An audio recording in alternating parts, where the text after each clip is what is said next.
Selamat siang Pak Daniel. Di sini kami akan mempresentasikan PowerPoint yang telah kami buat yang berjudul Keberhasilan IKEA dalam Melakukan Inovasi. Anggotanya ada saya Michelle, teman saya Samuel, Petrus, Fernando, dan Maria. Next.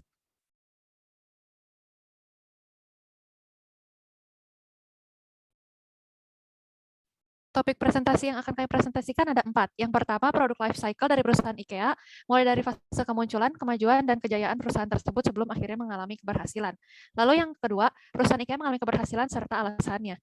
Dan yang ketiga, 5 discovery skills, apa saja yang digunakan dari perusahaan IKEA tersebut dalam menghasilkan inovasi di dalam perusahaan, serta contohnya questioning, observing, networking, experimenting, dan associating yang terjadi dalam perusahaan IKEA. Lalu yang terakhir, galilah inovasi sebaiknya yang dilakukan IKEA di masa yang akan datang, serta alasannya. Next.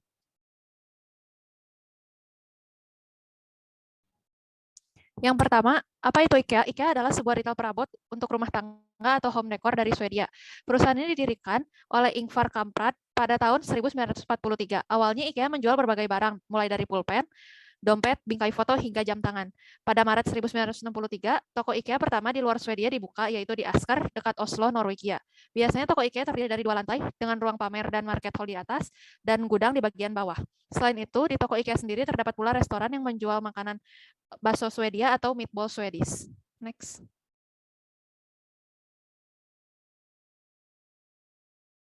Perkembangan IKEA di Indonesia. IKEA kini telah membuka 6 toko di Indonesia hingga data April 2022. Yang pertama, IKEA membuka tokonya di Alam Sutra, Tangerang pada 15 Oktober 2014. Yang kedua, IKEA di Sentul City, Bogor. Yang ketiga, IKEA Kota Baru Parahyangan. Yang keempat, IKEA Jakarta Garden City. Yang kelima, IKEA Bali. Yang keenam, dan IKEA Mall Taman Anggrek. Lisensi IKEA di Indonesia dipegang oleh perusahaan PT Hero Supermarket. Anak perusahaan terdaftar Hong Kong Dairy Farm International Holdings. Toko IKEA di Indonesia dikelola oleh anak usaha Hero PT Rumah Mebel Nusantara atau IKEA Indonesia. Pada 25 Mei 2021, Patrick Linval, Presiden Direktur PT Hero Supermarket Tbk atau PT Rumah Mebel Nusantara, mengumumkan bahwa Hero akan menutup semua gerai Giant di seluruh Indonesia mulai tanggal 31 Juli 2021. Hal ini dikarenakan Hero mau memfokus kepada 3 merek dagang lain yang dimiliki oleh mereka, yaitu Guardian, Hero Supermarket, dan IKEA, yang memiliki potensi pertumbuhan lebih tinggi di pasar Indonesia. Hingga data Maret 2022, IKEA memiliki secara total 6 toko dan 11 pick up point di seluruh Indonesia. Next. Selanjutnya akan dilanjut oleh teman saya. Selanjutnya ada produk life cycle, di mana proses ini dibagi menjadi 4 bagian. Yang pertama ada masa introduction, yang dimana fokus IKEA ini untuk mengedukasi pasar dan membangun identitas brand dengan segmentasi pasar yang tersembunyi atau belum terlihat, lalu dengan kompetisi yang masih terbatas.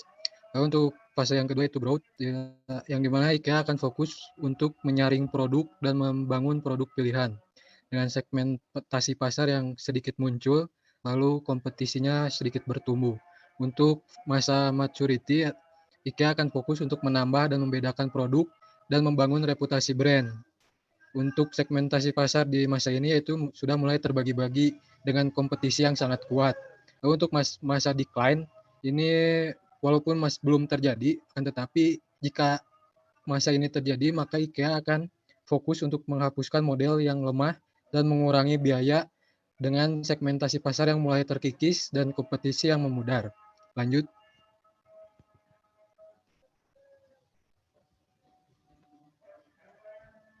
Lalu untuk fase kemunculan, yang pertama itu tadi sudah dibahas oleh teman saya bahwa IKEA nama IKEA itu sendiri merupakan sebuah singkatan dari nama sang pendiri, yaitu Ingvar Kamprad Elmtarid Agunarid, yang dimana nama itu merupakan dua kata pertama nama seseorang bapak, lalu dua kata keduanya itu adalah dua daerah keluarganya.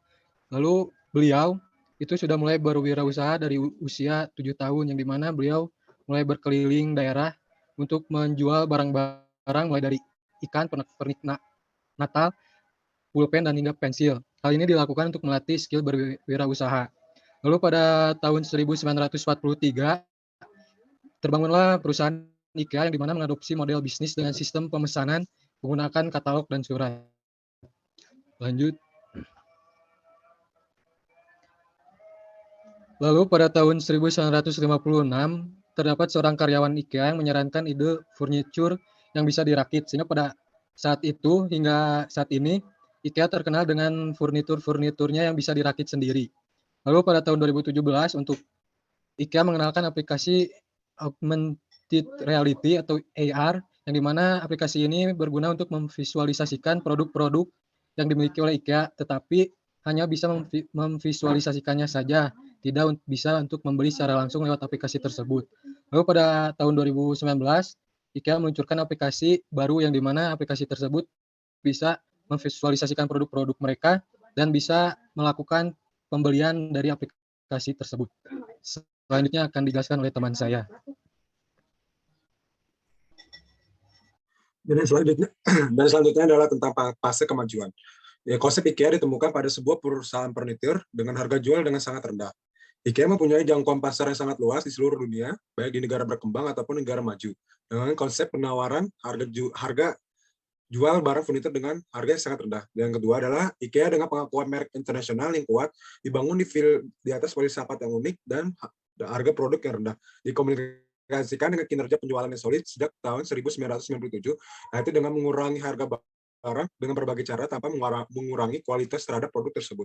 Yang ketiga, IKEA menjadikan katalog sebagai salah satu bagian terpenting dalam perjalanan historis perusahaan di dunia retail, perabot, rumah tangga, sehingga tidak bisa dipungkiri bahwa di masa kemajuannya, IKEA memiliki berbagai jenis dan model katalog sesuai dengan kebutuhan pelanggan dan tren yang sedang berlangsung. Next. Yang selanjutnya adalah tentang fase kejayaan. Kesuksesan IKEA digambarkan dengan gaya penjualan ambisi sosial. Konsumen akan terkagum-kagum dengan sangat excited dengan banyaknya jenis furnitur dengan harga yang terjangkau. Mulai dari meja, kursi, tempat tidur, lemari, peralatan dapur, kamar mandi, perabot anak, dan masih banyak yang lainnya. Bentuk plan layout IKEA kebanyakan adalah balok biru besar. Di dalamnya juga dia atur sedemikian rupa sehingga pelanggan betah untuk berbelanja di sana. IKEA terkenal dengan desain-desain yang unik dan modern, namun dengan harga yang terjangkau tanpa mengurangi kualitas barang.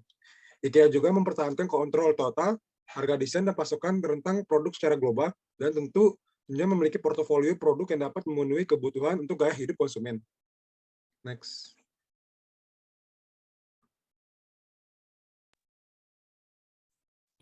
Selanjutnya, inovasi yang dilakukan IKEA sehingga bisa sukses dan unggul merajai dunia furniture dan berbeda dengan toko furniture lainnya. Yang pertama, furniture yang diciptakan dengan metode dapat dibongkar pasang untuk menghemat ruang penyimpanan, biaya produksi, dan biaya pengiriman. Yang kedua, impulse buying. Cara ini untuk meningkatkan dorongan konsumen membeli barang lain yang tidak termasuk dalam list atau tujuan yang dibutuhkan IKEA. IKEA menyusun lorong display menyerupai labirin sehingga kita seakan dipaksa untuk melihat banyak hal yang di-display. Teknik inilah yang disebut dengan grand effect, yang mana tata letak produk diatur sedemikian rupa sehingga konsumen merasa bingung dengan jalan yang diambil, lalu melupakan niat awal untuk mengunjungi IKEA. Yang ketiga, harga terjangkau untuk masyarakat dengan mengembangkan produksi mereka seekonomis mungkin. Lalu yang keempat, living room sebagai pengalaman belanja yang berbeda. IKEA juga mendisplay produk furniture dalam set lengkap menyerupai kamar atau living room. Melalui cara display ini, konsumen bisa melihat produk dari dekat, menyentuh, bahkan mencobanya. Ini merupakan salah satu teknik marketing yang terbukti ampuh dan menempatkan IKEA sebagai perusahaan furniture paling populer di dunia. Cara display barang yang berbeda ini juga membuat pengunjung lebih betah berlama-lama dan mengeksplor apa saja yang ada di IKEA. Apalagi setiap transisi ruang diberikan pencahayaan yang berbeda, sehingga pengunjung akan semakin penasaran. Yang terakhir, menghadirkan one-stop service bagi konsumen untuk dapat menemukan tempat makan yang nyaman di lokasi yang sama. Inovasi yang dilakukan IKEA benar-benar mengantarkannya ke gerbang kesuksesannya. Misi untuk menghadirkan customer experience yang berbeda membuat IKEA harus konsisten melakukan beragam inovasi. Inovasi-inovasi IKEA tercermin langsung melalui aktivitas bisnis yang mereka jalankan. Pelanggan IKEA lebih didominasi oleh pelanggan yang membeli secara online dibandingkan offline.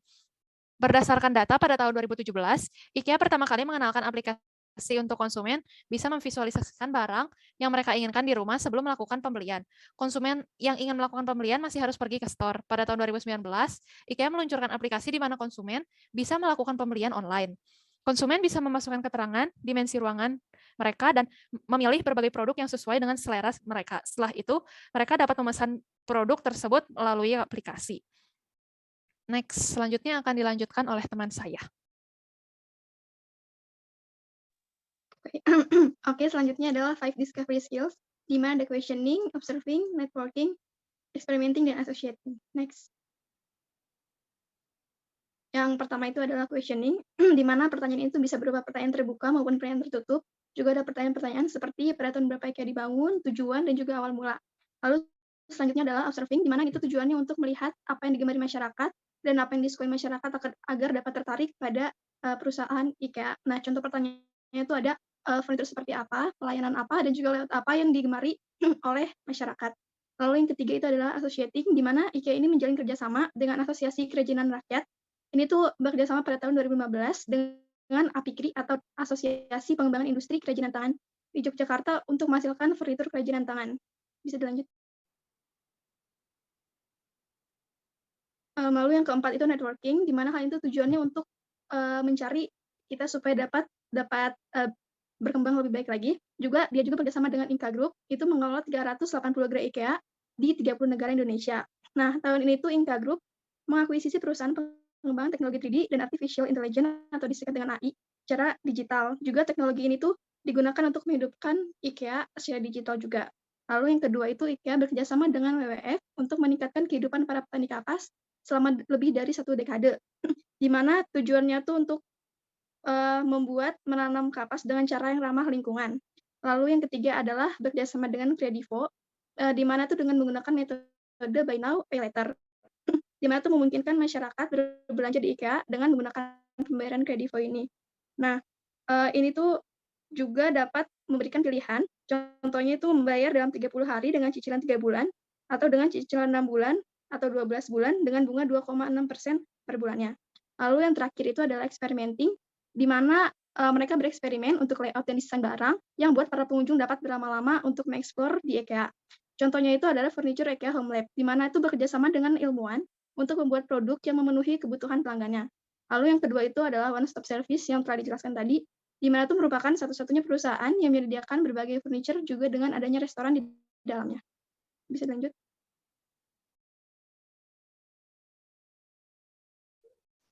Selanjutnya ada inovasi yang dapat dilakukan IKEA. Sebelum kita masuk ke inovasi, kita lihat komitmen IKEA dulu. Yang pertama ada merancang semua produk IKEA dengan prinsip alur melingkar dengan tujuannya hanya menggunakan yang dapat diperbarui dan didaur ulang dalam produk pada tahun 2030. Selanjutnya menawarkan layanan yang memudahkan orang untuk membawa pulang, merawat, dan memindahkan produk. Selanjutnya ada menghilangkan semua produk plastik sekali pakai dari rangkaian produk IKEA. Selanjutnya ada mencapai pengiriman rumah nol emisi pada tahun 2025. Selanjutnya ada mengurangi total dampak lingkungan IKEA dengan rata-rata 70% per produk pada tahun 2030. Dan yang terakhir ada memperluas tawaran solusi panel surya yang terjangkau untuk 29 pasar IKEA pada tahun 2025.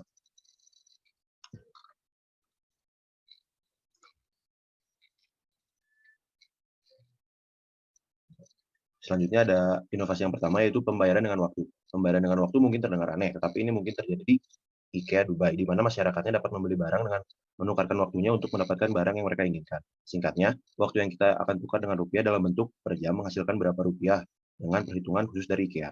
Strategi ini mungkin bisa diterapkan di IKEA cabang Indonesia, mengingat masyarakat Indonesia yang memiliki latar belakang konsumtif, sehingga dapat menghemat uangnya untuk di kemudian hari. Inovasi selanjutnya adalah mempercepat perluasan panel surya di seluruh gerai IKEA. Semakin cepatnya pembuatan panel surya di seluruh gerai IKEA, maka IKEA akan dicap sebagai perusahaan yang menjaga lingkungan. Dengan sudah dimulainya campaign Zero Plastik dari IKEA, campaign IKEA dengan 100% panel surya akan membuat perusahaan tersebut dikenal dengan perusahaan yang ramah lingkungan. Inovasi yang terakhir adalah perluasan pasar daerah selain Eropa. Dari seluruh gerai, 82% gerai berada di Eropa, sehingga IKEA telah mengalami kesulitan harapan pelanggan mengenai layanan dan harga. Contohnya pada di Inggris, di mana antrian besar di akhir pekan merupakan ciri khas IKEA cabang Inggris. IKEA dapat melakukan perluasan di luar daerah Eropa, sehingga dapat menjangkau segala pasar global, dan mungkin tidak hanya Inggris, masih banyak tempat lain yang mengantri untuk produk IKEA yang menarik. Sekian dari kelompok kami, terima kasih.